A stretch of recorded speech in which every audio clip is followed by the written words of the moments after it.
Episode की शुरुआत होती है एक स्पेशल सीन से, जहां यूनिवर्सिटी की एंट्रेंस एग्जाम चल रही होती है, जहां स्टूडेंट्स और एग्जामिनर्स ये देखकर हैरान हो जाते हैं कि एक छोटी सी लड़की एग्जाम दे रही है। ये छोटी लड़की लू युवेई है, जो सिर्फ 30 मिनट में अपना एग्जाम कंप्लीट कर लेती है, जिससे टीचर्स और बाकी स्टूडेंट्स पूरी तरह से चौंक जाते हैं। बाद में जब लियू उस लड़की से टाइम से पहले एग्जाम खत्म करने के बारे में पूछता है, तो वो बड़े ही शांत तरीके से जवाब देती है, मुझे जल्दी करनी है, मुझे 2 साल में यूनिवर्सिटी खत्म करनी है। इस एक मोमेंट से ही युवे की पहचान एक एक्स्ट्राऑर्डिनरी प्रोडिजी की तरह हो जाती है, जिसके पास अपनी एजुकेशन को लेकर एक अलग और बोल्ड टारगेट सेट किया है। स्टार्टिंग में ही हमें ये आइडिया मिल जाता है कि युवे इतनी फास्ट क्यों चल रही है, जब वो यूनिवर्सिटी की ग्रेजुएशन इवेंट में टॉप स्टूडेंट यानी वैलेडिक्टोरियन के रूप में नजर आती है। डीन प्राउडली बताते हैं कि वो हमारे यूनिवर्सिटी की अब तक की सबसे छोटी जीनियस स्टूडेंट है, लेकिन युवे तुरंत ही इस टाइटल को रिजेक्ट कर देती है। युवे अपनी इंप्रेसिव ग्रेजुएशन स्पीच में अपना असली गोल सबके सामने रखती है। युवे कहती है, मैंने 2 साल में यूनिवर्सिटी पूरी करने का फैसला इसलिए नहीं लिया था ताकि लोग मुझे जीनियस कहें। मैंने ये इसलिए किया क्योंकि मुझे खुद पर भरोसा था कि मैं एक हीरो बन सकती हूं और एक दिन इस दुनिया को बदल सकती हूं। इस ऐलान से पता चलता है कि युवे का सपना कितना बड़ा है। वो इस खास सिस्टम में एक्स रैंक हीरो बनना चाहती है, जो सबसे टॉप लेवल है। इसके बाद युवे हमें इस दुनिया से जुड़ी इंपॉर्टेंट बैकग्राउंड डिटेल्स बताती है, जिसमें बताया गया है कि फॉल ऑफ डॉन घटना को 28 साल बीत चुके हैं। इस दौर में हीरोज ने सोसाइटी को प्रोटेक्ट किया है। हालांकि उनकी लड़ाइयों ने सुरक्षा तो दी, पर साथ में भारी तबाही भी मचाई। ऐसी हीरो एक्टिविटीज को कंट्रोल करने के लिए कमीशन की कोशिशें ज्यादा सफल नहीं हो पाई, क्योंकि हीरो तो हर जिंदा व्यक्ति के ट्रस्ट से बनते हैं, और क्योंकि लोगों का ट्रस्ट अनप्रेडिक्टेबल होता है, इसलिए उन्हें कंट्रोल नहीं किया जा सकता। ये जानकारी स्ट्रांगली हाईलाइट करती है कि हीरोज की ताकत सीधे लोगों के ट्रस्ट से जुड़ी होती है। युवे का जोशीला और इंस्पायरिंग ग्रेजुएशन स्पीच, जिसे कुछ लोगों को सुनकर लगता है कि ये थोड़ा बचकाना है, वो अपने स्पीच में एक नई वर्ल्ड ऑर्डर का विजन पेश करती है। वो करंट ट्रस्ट वैल्यू सिस्टम को क्रिटिसाइज करती है, जो हीरोज को लोगों की ट्रस्ट और पॉपुलैरिटी के आधार पर रैंक करता है।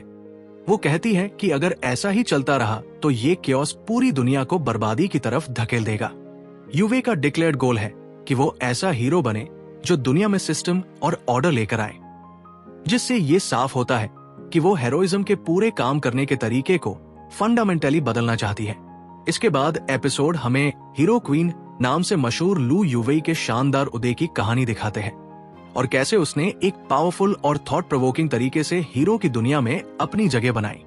न्यूज ब्रॉडकास्ट में बताया जाता है कि लू युवेई ने सिर्फ 14 साल की उम्र में यूनिवर्सिटी से शानदार ग्रेड्स के साथ ग्रेजुएशन पूरा किया, और उसे हीरो क्वीन के नाम से जाना गया। उसकी इस अचीवमेंट से कई फीमेल हीरोज मोटिवेट हुई। लगभग 20 वर्ष तक कोई फीमेल हीरो एक्स रैंक तक नहीं पहुंची थी। ये इस बात को हाईलाइट करता है कि इस दुनिया में अभी भी जेंडर के आधार पर भेदभाव होता है।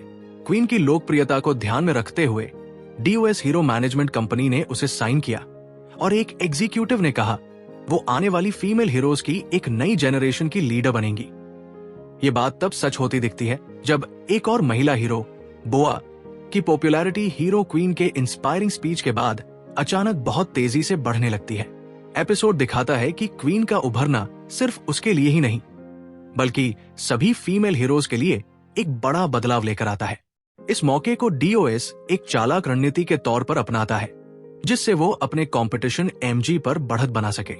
फिर हमें 16th हीरो अफेयर्स कमीशन का हीरो रैंकिंग टूर्नामेंट दिखाया जाता है, जहां हाल ही में पॉपुलर हुई बोआ की टक्कर होती है स्माइल से, जिसने पिछले साल X का टाइटल जीता था। फाइट बहुत जबरदस्त होती है, दोनों एक दूसरे को बराबरी की टक्कर देते हैं, लेकिन आखिर में बोआ स्माइल को हरा देती है और X टाइटल को हासिल कर लेती है। लेकिन DOS हीरो मैनेजमेंट के हेड माइक बोआ के X टाइटल हासिल करने का पूरा क्रेडिट क्वीन के इंप्रेसिव स्पीच को देते हैं। इन सभी घटनाओं के दौरान हम क्वीन और बोआ के बीच बढ़ता हुआ टेंशन देख सकते हैं। बोआ इतिहास की दूसरी महिला बनती है जिसने X टाइटल हासिल किया है। हालांकि दोनों ने एक साथ ऊंचाई तक का सफर तय किया है, लेकिन उनके बीच एक साफ राइवलरी नजर आती है, क्योंकि दोनों ही टॉप पोजीशन तक पहुंचने की ख्वाहिश रखती है। एक सीन में बोआ ताने देते हुए कहती है, हीरो बनने के लिए सिर्फ फैंसी वर्ड्स काफी नहीं होते क्वीन। और क्वीन जवाब देती है, अगर सिर्फ बातें काफी होती तो मैं अपना टाइम तुम्हारे साथ क्यों वेस्ट करती।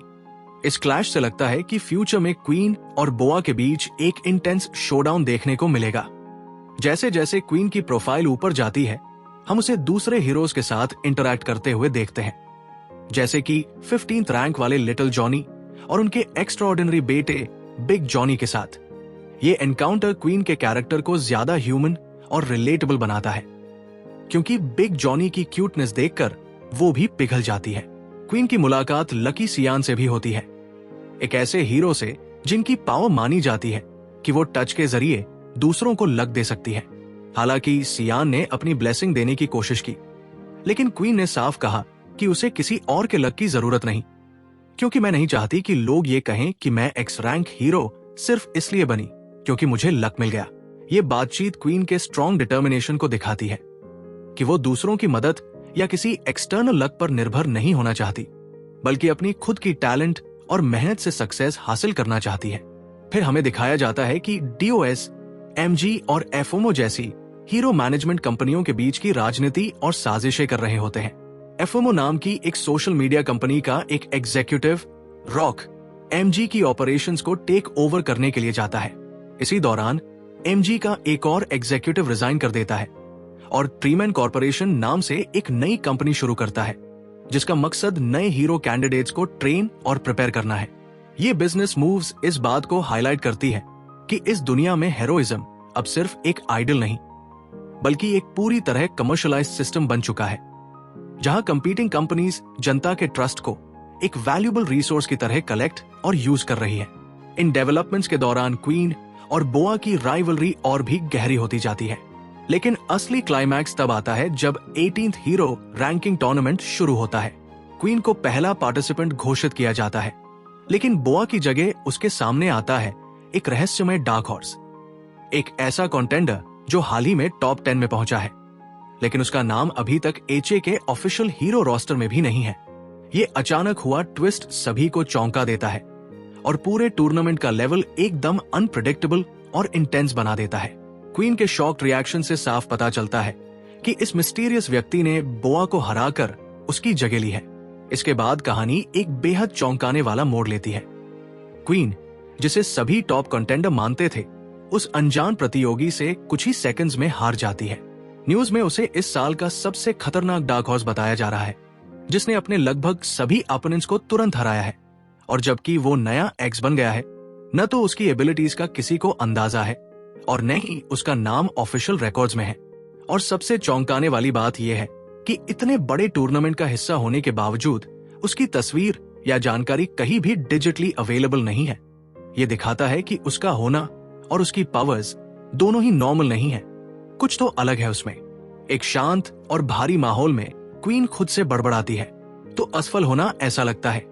लियो अपने मैनेजर माइक से कांटेक्ट करता है, जो इस रहस्यमयी नए हीरो की अचानक एंट्री और लगातार जीत से उतना ही शॉक्ड और कंफ्यूज्ड है। माइक जब उसकी बैकग्राउंड चेक करता है तो उसे किसी भी डेटा सिस्टम में उस व्यक्ति का कोई ट्रेस नहीं मिलता, मानो वो इंसान इस दुनिया में ऑफिशियली एग्जिस्ट ही नहीं करता हो।